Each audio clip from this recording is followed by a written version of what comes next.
Өглөөний мэндийг хүргэе. Маш олон одоо төлөөллөд оролцож байгаа. Тэгээд өнөөдрийн одоо чухал сэдвийг бид бүхэн хэлэлцэж байна. Тэгээд миний хувьд энэ цөлжилтөө тэмцэх суур конвенц гэж юу юм. Тэгээд Монгол улс одоо засгийн зүгээс ямар ажлууд хийж байгаа талаар бас товч мэдээллийг өгье гэж бодож байна.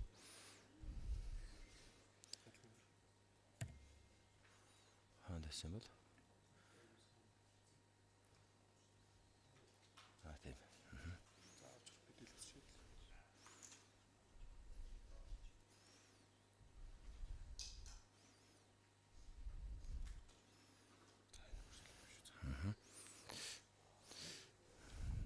За тэгэхээр нэгдсэн үндэсний байгууллагын цөлчлөө тэмцэх конвенц гэж ер нь юу юм бэ? Хэдүүлээ бас нэг ойлголт мэдээллийг авъя. Тэгэхээр улс орнуудад цөлчлөө тэмцэх гангийн сөрөг нөлөөллийг бууруулах доктортой хөгжлийн зорилтыг гүйцэтгүүлэхэд одоо энэхүү конвенцийн одоо зорилго орж байгаа.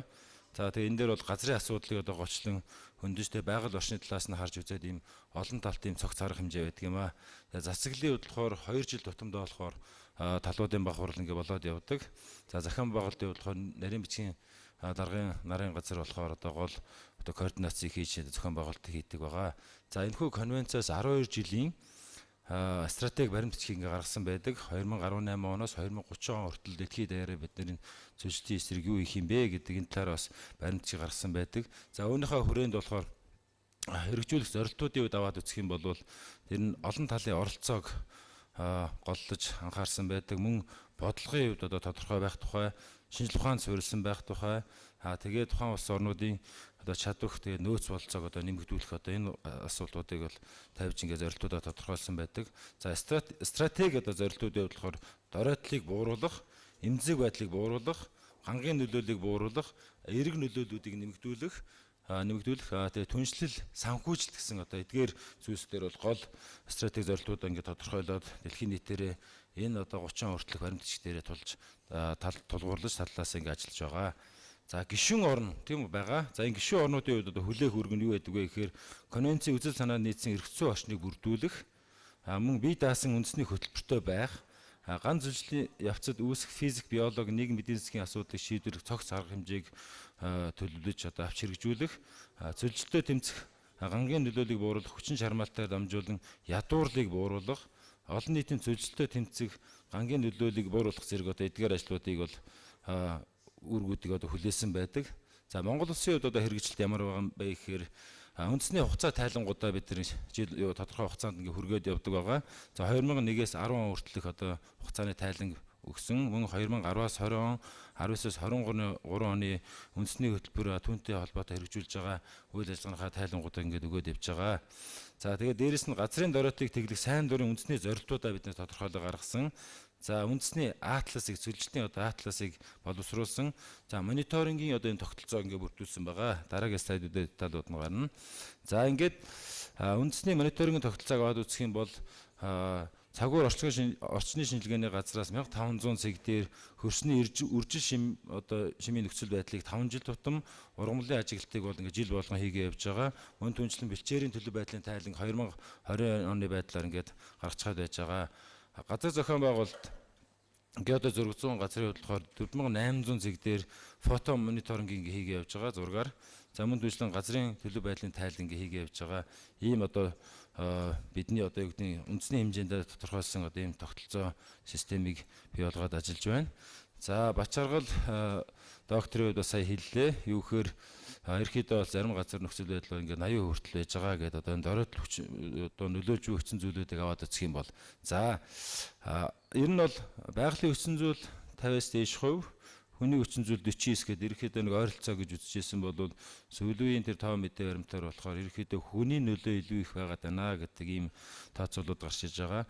За мэдээж энэ маань одоо бид нар илүү наривчлж судлах шаардлагатай байгаа тухай бас ингээд судлаачид маань дараагийн илтгэлүүдээр илүү нарийн гаргаад явах бах. Гэхдээ одоогийн бидний барьж байгаа тав бол 76.9% гэж байгаа. За үүнээс хүчтэй дунд сул одоо мөн доройтл илрээгүй гэсэн одоо ингээ ангиллуудаар бид нар аваад үзэж байгаа. За үүнээс нэн хүчтэй ангил аваад үзэх юм бол 5 орчим хувь байна. Хүчтэй ангил бол 18%, дунд зэрэг 22%, сул 31%, 20 гаруй хувь нь болохоор доройтл илрээгүй гэсэн ийм нөхцөл байдал байгаа байж байна. За та хэд ингээд аваад үзэх юм бол за энэ 2024-өөс 25 оны өвөл хаврын бэлчээрийн одоо зураглалыг энэ багуудын хэмжээнийг гаргасан байж байгаа. За энэ маань мэдээж тухайн жилийн одоо цаг агаарын нөхцөл байдлуудаас хамаарат харилцан адилгүй байдаг. За эндээс харах юм бол мөн л одоо энэ улаанаар болохоор одоо маш бэлчээрийн гарц муутай байгаа газруудыг харуулсан байгаа. За тэгээд ногоон болох тусмаа бол одоо бэлчээрийн гарц сайн гэсэн энэ дүр зураг харагдаж байгаа. За олон улсын чиг хандлага ямар хөө байгаа юм бэ гэдэг талаар зүйлсийг хэлье. За өнөөдөр дэлхийн хэмжээнд 1.5 тэрбум га талбай ингээд оройтсон байгаа. За үүнээс 2019 он хүртэл 15-аас 19 оны хооронд доор хаяж 2.6 сая хавтгай төрөлжин километр одоо бүтээмжт одоо газар бол оройтсон байна гэж байгаа. Нийт 1.3 тэрбум хүн цөлжилт газрын доройтолд энэ одоо сөрөг нөлөөнөг өртөж байгаа тухайн мэдээ баримт байна. За хэрвээ одоогийн нэрчээр ингээд яваад авах юм бол бид 2030 он гэхэд 1 тэрбум га талбай дэлхийн хэмжээнд нэмж оройтох нэ гэсэн ийм тооцоолуудыг олон улсын судлаачид гаргасан байна.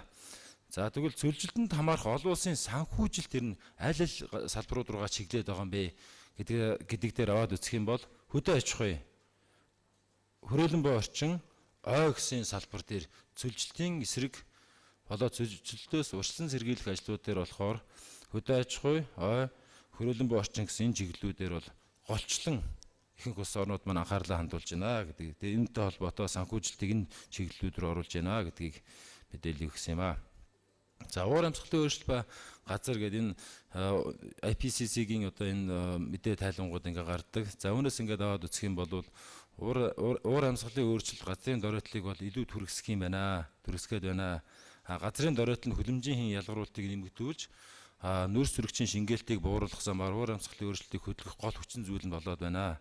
За мөн түүнчлэн дэлхийн агаар мандал ялгарх нийт хөдөө аж ахуй, ой аж ахуй, бусад газар ашиглалтаас ялгарч байгаа энэ хийн хувьд аваад үзэх юм бол 3-ны 1 нь болохоор эдгээр одоо 3 одоо чиглэлээс бол одоо ялгарч байна гэж байгаа. Тэгэхээр бид нэр түрүүний ярьсан хөрөнгө оруулалтаа улс орнууд тодорхойлцоход учир шалтгаанаа тодорхойлсон учраас эдгээр салбар руугаа одоо хөрөнгө оруулалтад анхаарлаа хандуулж байна гэж ойлгож болно.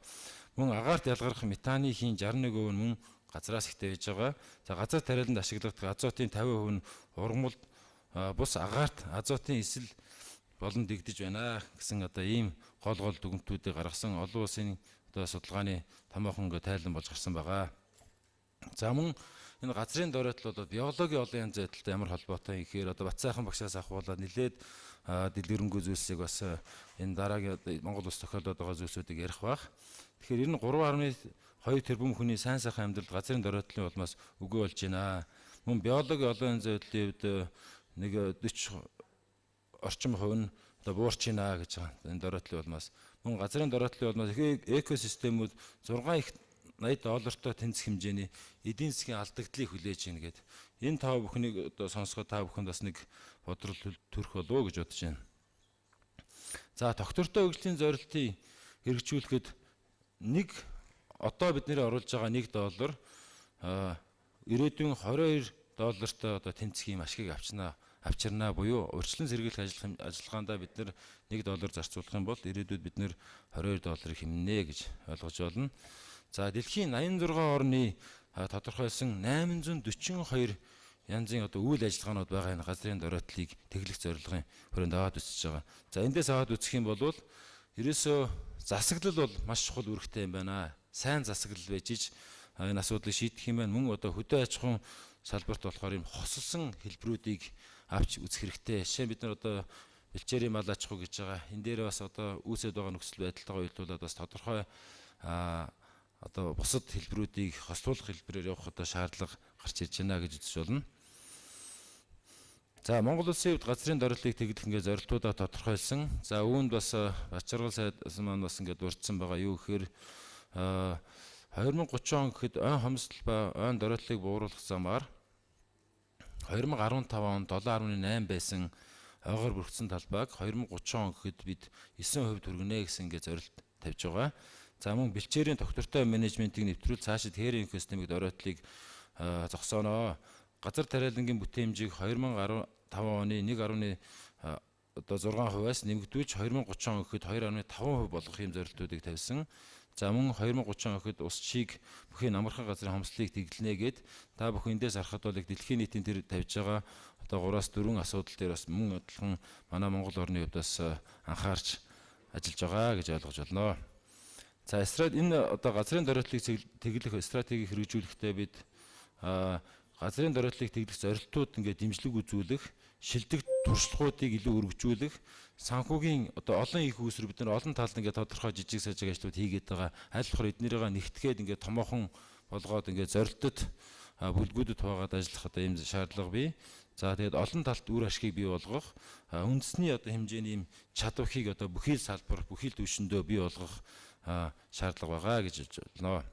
За байгууллагын орчин уур амьсгалын өөрчлөлтийн яамны хувьд болохоор бид мэдээж энэ нэгэнт одоо ингээд ашиг авах зорилгоор бид бэлчээрийг ашиглаад байна. Тэгэхээр энэ дээр бас тодорхой төлбөрийн механизмуудыг бий болгох, за үүнтэй уялдуулаад байгалийн ургамлын тухай хуулийн шинжилсэн найруулгыг бий болгох, соргог бэлчээрийг хамгаалж байгалийнхаа бүс бүслүүрт онцлог тохируулсан одоо үрийн нөөцийг бүрдүүлэх, за хөрсний үржилж юм чигийг хамгаалах, механик хэвдэрлээс хамгаалах, тусгай хамгаалалтаа газар нутгийнхаа байгаа одоо бэлчээр ашигласан тохиолдолд нэмэлт төлбөрүүдийг тооцох, за хөлөмжийн шингээлтийг нэмэгдүүлэх, за үүнтэй уялдуулаад бид нар одоо байгаа нөөц юм тодорхойлоод олон улсын зах зээл рүү бас ингээд худалдааны хэлбэрт одоо орох одоо тухайн асуудлууд, мөн уур амьсгалын өөрчлөлт асан зохицож одоо ер нь амьдрах одоо бэлчээр хамгаалах нөхөн сэргээх одоо чиглэлийн малчтын ойлголт юмнуудаа нэмэгдүүлэх, зөвхөн малчид төдийг бусад бүх одоо энэ байгалийн нөөцийн ашиглалтанд ашиглаж байгаа эдгээр одоо талууд дээр бас бид нэр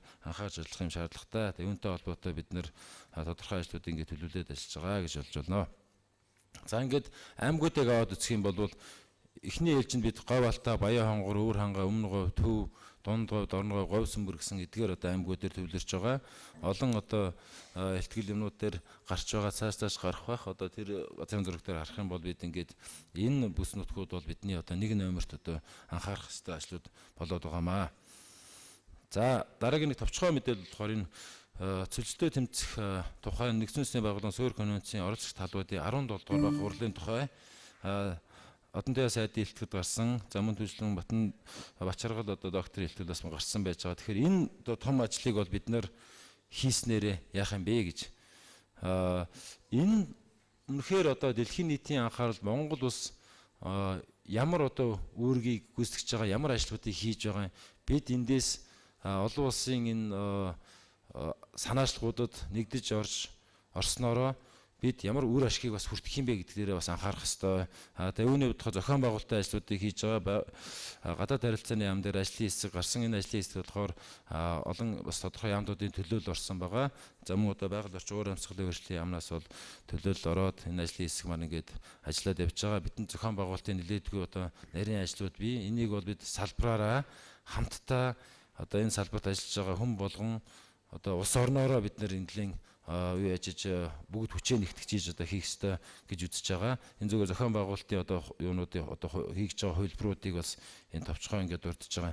За өмнөх одоо зохион байгуулагч нь хэн байсан бэ гэсэн үеийг аваад үзэх юм бол за 17 онд болохоор бүгд найрамдах ард улсын ордост болсон, 19 онд бүгд найрамдах энэтхэг улсад, 2022 онд Африкийн Côte d'Ivoire улсын одоо Абижан тийм болсон байж байгаа. За ингээд тоонуудыг аваад үзэх юм бол ойролцоогоор нэг 6-7 мянган орчим хүн оролцож ирсэн. Сүүлийн 2 юуны хувьд болохоор ковидтэй холбоотойгоор копиуд болохоор бас хүн оролцогчдын тоо бол харьцангуй буурсан байгаа.